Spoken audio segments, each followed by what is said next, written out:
আপনি ভাবুন তো, একজন সাফাই কর্মী সে ভাইস প্রিন্সিপালকে ফোন করছে রাত্রিবেলা। আপনি ভাবতে পারছেন? একজন সাফাই কর্মী তো ভর্তি করবে না, তাহলে ভর্তিটা করছে গভর্নিং বডি, ভর্তিটা করছেন প্রিন্সিপাল, ভর্তিটা করছেন ভাইস প্রিন্সিপাল, ভর্তিটা করছেন রেজিস্ট্রার। তারা কেন কমন এলিজিবিলিটি টেস্টে মেধা তালিকায় যাদের নাম নেই তাদেরকে কেন আইন কলেজের ছাত্র হিসেবে ভর্তি করবেন? করছেন টাকার বিনিময়ে। তো এই যে 2 লক্ষ টাকা করে প্রতি ছাত্রছাত্রী পিছু তোলা হয়েছে, সেই টাকার ভাগ তো একা ওই মনোজিৎ জাইবার প্রমিত নেয়নি। এই গভর্নিং বডির সদস্যরা তারা তাকে প্রশ্রয় দিয়েছেন, তারা তাকে টাকা তুলতে উৎসাহ দিয়েছেন। এই ভাইস প্রিন্সিপাল, এগুলো ইনভেস্টিগেশন হচ্ছে না কেন? আজকে শুধু এই 3 জনকে নিয়ে মিডিয়াও দেখেছি, আপনারাও দেখেছি, এই 3 জনকে নিয়ে বলছেন কেন ভাইস প্রিন্সিপালকে জিজ্ঞাসা করবেন? ভাইস প্রিন্সিপাল বললো আমি পরের দিন খবরের কাগজ দেখে দেখেছি এবং সেদিন রাত্রেই ও ফোন করেছে। তাহলে মিথ্যে কথা বলেছে, কারণটা কি? সেই কারণটা কই আমরা পাচ্ছি? নয়না চট্টোপাধ্যায়ের ভাগ নেই। পুরো বিষয়টাই সারা পশ্চিমবাংলায় যেটা চলছে, যে তৃণমূল কংগ্রেসের ছাত্র শাখার নামে পুরো কলেজ বিশ্ববিদ্যালয়গুলোতে তোলাবাজি চলছে, টাকা তোলার কারবার চলছে। সেই টাকার ভাগ শুধু ওই তথাকথিত তৃণমূল ছাত্র পরিষদ নেতারা পাচ্ছেন না, তারা 25-75 রেশিওতে তারা সর্বোচ্চ স্তরে পৌঁছে দিচ্ছেন, এবং পৌঁছে দিচ্ছেন বলেই কোনো শাস্তির ব্যবস্থা নেই। আমরা যে এই যে কসবা কাণ্ডে ইডি সিবিআই চাইবো, লাভটা কি? লাভটা কি? আজকে কেন অশোকদেব গ্রেপ্তার হবেন না? কেন ওই ভাইস প্রিন্সিপাল গ্রেপ্তার হবেন না? কেন ভাইস প্রিন্সিপালের মোবাইল ফোন, অশোকদেবের মোবাইল ফোন নিয়ে নেওয়া হবে না? দেখলাম গভর্নিং বডির একজন শিক্ষক প্রতিনিধি একেবারে কাঁচু মাচু মুখ করে বলছেন গভর্নিং বডির মিটিং থেকে বেরিয়ে, যে হ্যাঁ বাতাস যখন ছিল, হাওয়া তো ছিল, হ্যাঁ আতঙ্কের পরিবেশ ছিল। তা তুমি গভর্নিং বডিতে বসে বসে যখন সবই ছিল এতদিন কি করছিলে? আদালত আর একটা নির্দেশ দেয়নি, আমার মনে হয় সেই নির্দেশটাও দেওয়া উচিত ছিল। এখনও কলেজে কলেজে মুখ্যমন্ত্রী এবং তার ভাইপো অভিষেক ব্যানার্জির বিরাট বিরাট কাট আউট রয়েছে। কেন থাকবে কলেজগুলোতে? সরকারি কলেজ তো, এটা একদম সরকারি কলেজ। এখানে আজকে মানে আমি জানি এই যে 21 তারিখ যে আপনার ওই শহীদ দিবস আছে, সরকারি কর্মচারীদের এই যে তৃণমূলপন্থী সরকারি সংগঠন সব দপ্তরগুলোতে মিছিল করছে। কেন? উপস্থিত থাকার জন্য। ওটা তো একটা রাজনৈতিক দল, সরকারি কর্মচারীদের কাজ রাজনৈতিক দলের তাবেদারি করা। কেন করছে? এটা সরকার চলছে না। অর্থাৎ বিচারকরাই এখন যতটা সরকার পারে চালাচ্ছে, নাহলে আমাদের সমূহ বিপদ। 500 টাকা রোজের সাফাই কর্মী হিসেবে নিয়োগের জন্য এই মনোজিৎ মিশ্রের মতো তৃণমূল নেতারা লালায়িত নন।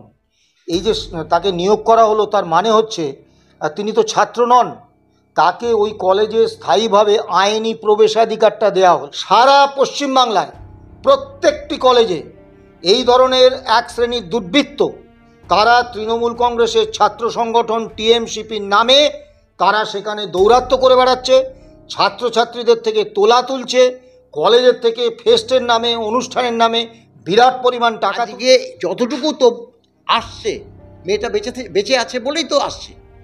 মেয়েটা যদি মরে যেত এই আসতো না, অন্যদিকে টার্ন নিয়ে নিত, দেখতেন। কারণ ব্যাপারটা হলো, ঘটনাটা হলো দুর্নীতি দুর্নীতি দুর্নীতি। এই যে শাসক দল যারা সরকার চালাচ্ছে, তাদের ধ্যান জ্ঞান হচ্ছে টাকা টাকা টাকা। এর মধ্যে আরও বলে, এখন দেখুন আজকে এই যে অভয়ার ক্ষেত্রে একজন মাত্র গ্রেপ্তার হয়েছে, তার ফাঁসির অর্ডার হয়েছে, কিন্তু আর যে প্রিন্সিপাল সে তো গ্রেপ্তার হয়েছে দুর্নীতির কারণে, সে তো অভয়ের জন্য হয়নি। কিন্তু ও তো দায়ী। শুধু যে ও দায়ী তা না, বিচার ব্যবস্থাটা কি? আজকে ইডি সিবিআই আছে, আমরা যে এই যে কসবা কাণ্ডে ইডি সিবিআই চাইব, লাভটা কি? লাভটা কি? আর পুলিশ জানে যে এমন এই দিকটাকে, এটা নির্দেশ আছে যে তোমরা দেখো, ওরা তো ওদের অবস্থা খারাপ হয়ে গেল, যে 3 জন ধরা পড়েছে তারা হয়তো লাইফার হয়ে যাবে, তারা আর বেরোতে পারবে না। সেই দিকটাই তোমরা এগিয়ে নিয়ে যাও, আর অন্য দিকটা সাইড করে দাও।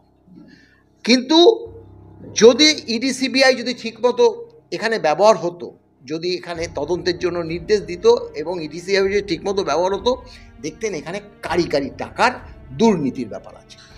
এখন দেখুন, এই যে আপনি বললেন না ভগবান করে, আমার ছোট কন্যা জয়েন্ট দিয়ে লতে ওই যে 600 না 650 যে লিস্ট থাকে সরকারি যে কলেজগুলোতে, সেখানে চান্স হয়। আমি কিন্তু দেখুন কোনো সরকারি কলেজে তারপরে যাইও নি ফাঁকা আছে কিনা অমুক কেনা আছে দেবে, আমি প্রাইভেট কলেজে তাকে ভর্তি করে দিয়েছি।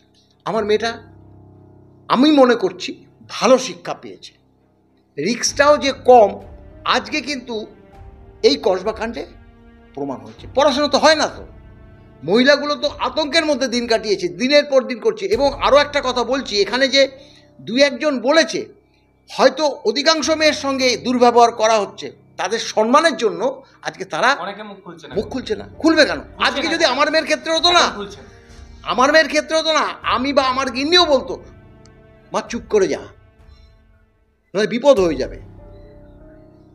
এই জিনিসটা তো অনেকের ক্ষেত্রেই ঘটছে, কিন্তু এর জন্য এক এবং একমাত্র দায়ী তো কলেজ প্রশাসন, তাদের দায়িত্ব নেই। তাহলে এগুলো ইনভেস্টিগেশন হচ্ছে না কেন? আজকে শুধু এই তিনজনকে নিয়ে মিডিয়াও দেখেছি, আপনারাও দেখেছি, এই তিনজনকে নিয়ে বলছেন কেন? ভাইস প্রিন্সিপালকে জিজ্ঞাসা করবেন। ভাইস প্রিন্সিপাল বললো আমি পরের দিন খবরের কাগজ দেখে দেখেছি, এবং সেদিন রাত্রেই ও ফোন করেছে। তাহলে মিথ্যে কথা বলেছে, কারণটা কি? সেই কারণটা কই আমরা পাচ্ছি না তো। আজকে অশোকদেব 6টা কলেজে গভর্নমেন্ট বোর্ডিংয়ে মাথায় বসে আছে।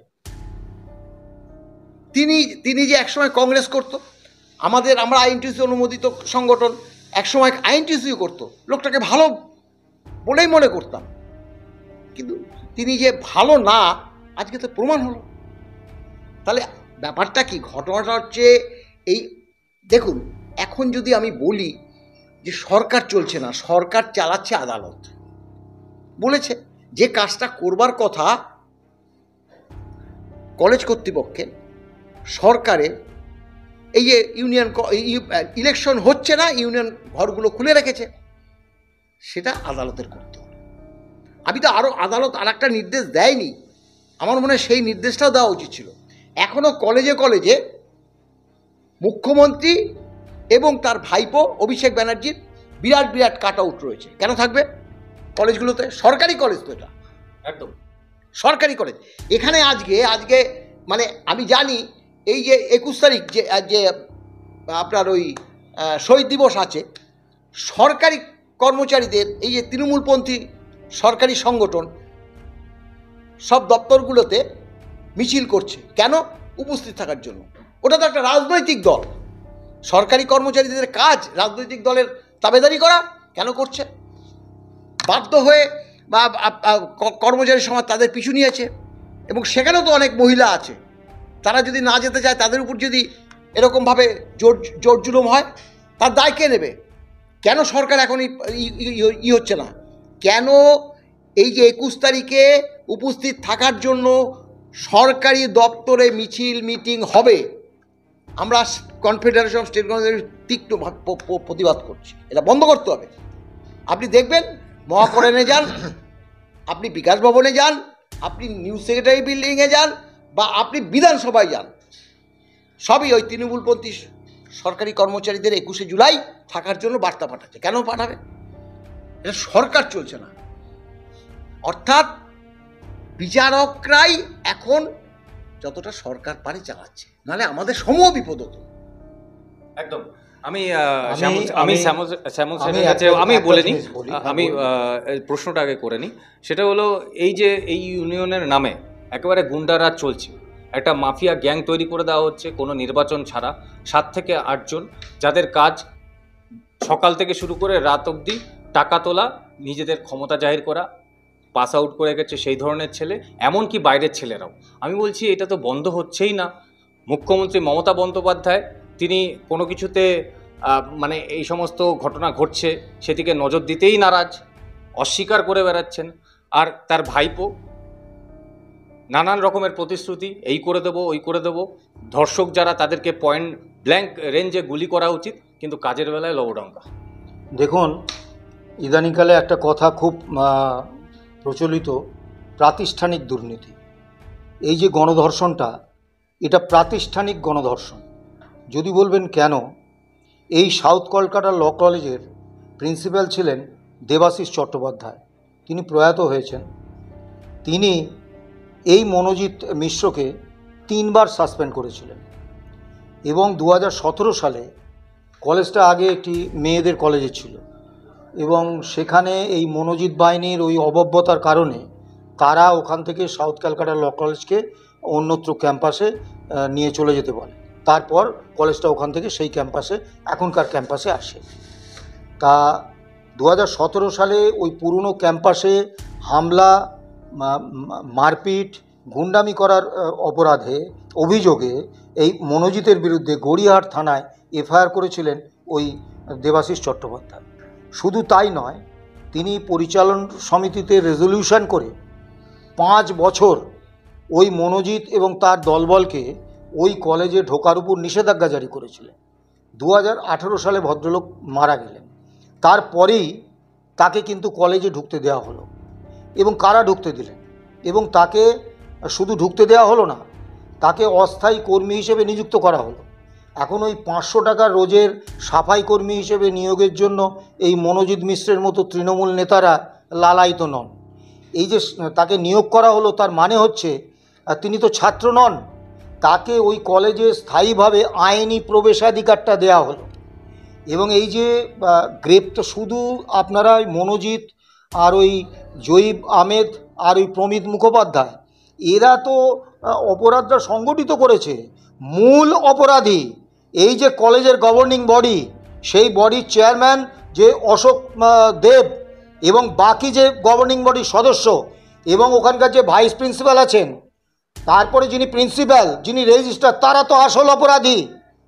তারা যেখানে পূর্বতন প্রিন্সিপাল 5 বছরের জন্যে ম্যানেজিং কমিটির রেজলিউশন করিয়ে তাকে কলেজে ঢোকা বন্ধ করেছিলেন, যে ছাত্রছাত্রীদের নিরাপত্তা বিঘ্নিত হচ্ছে, কলেজে মাস্টারমশাইদের নিরাপত্তা বিঘ্নিত হচ্ছে, কি করে 2018 সালে উনি মারা যাওয়ার সঙ্গে সঙ্গে তার প্রবেশাধিকার দিয়ে দিলেন এবং তাকে অস্থায়ী কর্মী হিসেবে নিয়োগ করলেন। বাস্তবে এই যে নির্বাচন হচ্ছে না 2017 সাল থেকে, এই সাউথ কলকাতা ল কলেজ কোনো বিচ্ছিন্ন ব্যতিক্রম নয়।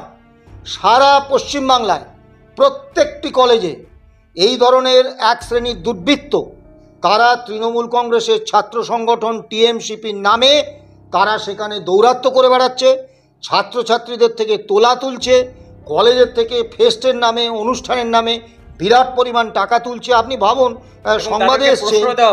সংবাদে এসছে এই মনোজিৎ মিশ্র ওখানে ওই ল কলেজে যে মেধা তালিকা হতো তার বাইরেও ভর্তি করাতো 2 লক্ষ টাকা করে নিয়ে। তা আপনি বলুন, ভর্তিটা তো মনোজিৎ করবে না, একজন সাফাই কর্মী তো ভর্তি করবে না, তাহলে ভর্তিটা করছে গভর্নিং বডি, ভর্তিটা করছেন প্রিন্সিপাল, ভর্তিটা করছেন ভাইস প্রিন্সিপাল, ভর্তিটা করছেন রেজিস্ট্রার। তারা কেন কমন এলিজিবিলিটি টেস্টে মেধা তালিকায় যাদের নাম নেই তাদেরকে কেন আইন কলেজের ছাত্র হিসেবে ভর্তি করবেন? করছেন টাকার বিনিময়ে। তো এই যে 2 লক্ষ টাকা করে প্রতি ছাত্রছাত্রী পিছু তোলা হয়েছে, সেই টাকার ভাগ তো একা ওই মনোজিৎ, জাহিব আর প্রমিত নেয়নি। এই গভর্নিং বডির সদস্যরা তারা তাকে প্রশ্রয় দিয়েছেন, তারা তাকে টাকা তুলতে উৎসাহ দিয়েছেন। এই ভাইস প্রিন্সিপাল, তাকে আপনি ভাবুন তো, একজন সাফাই কর্মী সে ভাইস প্রিন্সিপালকে ফোন করছে রাত্রিবেলা, আপনি ভাবতে পারছেন? তার মানে, এবং এই ভাইস প্রিন্সিপাল যখন তাকে এই অশোক দেবের নেতৃত্বাধীন গভর্নিং বডি যখন তাকে ওই কর্মী হিসেবে, অস্থায়ী কর্মী হিসেবে নিয়োগ দেয়, একটা চিরকুটে আসে, সেখানে কিন্তু অনেকে আপত্তি তুলেছিলেন যে তার 5 বছরের জন্য কলেজে ঢোকা বারণ, তার বিরুদ্ধে 11টা জামিন অযোগ্য ধারায় মামলা রয়েছে, তার মধ্যে মহিলাদের উপর যৌন নির্যাতনের মামলা রয়েছে, অস্ত্র আইনে মামলা রয়েছে, এবং প্রত্যেকটা মামলাতেই সে অনায়াসে জামিন পেয়ে যাচ্ছে। এই ধরনের ভয়ঙ্কর একজন অভিযুক্তকে এই কলেজে ঢুকতে দেওয়া যায় না, আর তাকে চাকরি দেওয়া হচ্ছে। এই ভাইস প্রিন্সিপাল নয়না চট্টোপাধ্যায়, ইনি বলেছিলেন যে না, ও ভালো হয়ে গেছে, ওকে নিয়োগ করলে কোনো সমস্যা হবে না। তাই নয়না চট্টোপাধ্যায়ের ভাগ নেই। পুরো বিষয়টাই সারা পশ্চিমবাংলায় যেটা চলছে, যে তৃণমূল কংগ্রেসের ছাত্র শাখার নামে পুরো কলেজ বিশ্ববিদ্যালয়গুলোতে তোলাবাজি চলছে, টাকা তোলার কারবার চলছে। সেই টাকার ভাগ শুধু ওই তথাকথিত তৃণমূল ছাত্র পরিষদ নেতারা পাচ্ছেন না, তারা 25-75 রেশিওতে তারা সর্বোচ্চ স্তরে পৌঁছে দিচ্ছেন, এবং পৌঁছে দিচ্ছেন বলেই কোনো শাস্তির ব্যবস্থা নেই। আজকে কেন অশোকদেব গ্রেপ্তার হবেন না? কেন ওই ভাইস প্রিন্সিপাল গ্রেপ্তার হবেন না? কেন ভাইস প্রিন্সিপালের মোবাইল ফোন, অশোক দেবের মোবাইল ফোন নিয়ে নেওয়া হবে না? দেখলাম গভর্নিং বডির একজন শিক্ষক প্রতিনিধি একেবারে কাঁচু মাচু মুখ করে বলছেন গভর্নিং বডির মিটিং থেকে বেরিয়ে যে হ্যাঁ বাতাস যখন ছিল, হাওয়া তো ছিল, হ্যাঁ আতঙ্কের পরিবেশ ছিল, তা তুমি গভর্নিং বডিতে বসে বসে যখন সবই ছিল এতদিন কি করছিলে? কাজেই এটা একটা প্রাতিষ্ঠানিক গণধর্ষণ। এবং এই ঘটনাটা মেয়েটি, আমি সাবাসী দিই যে মেয়েটি প্রবল চাপের মুখে দাঁড়িয়েও সে অভিযোগটি নথিভুক্ত করেছে। আজকে বিভিন্ন মিডিয়ায় যেসব খবর উঠে আসছে যে এই রকম নির্যাতিতা ওই আইন কলেজে আরও অসংখ্য আছে, তারা আস্তে আস্তে তাদের প্রকাশ করছে। তা এই যে দিনের পর দিন, বছরের পর বছর এইটা চলেছে, সরকার, শাসক দল এবং তথাকথিত গভর্নিং বডি এবং কলেজ প্রশাসনের প্রশ্রয়ে মূল অপরাধী তারা।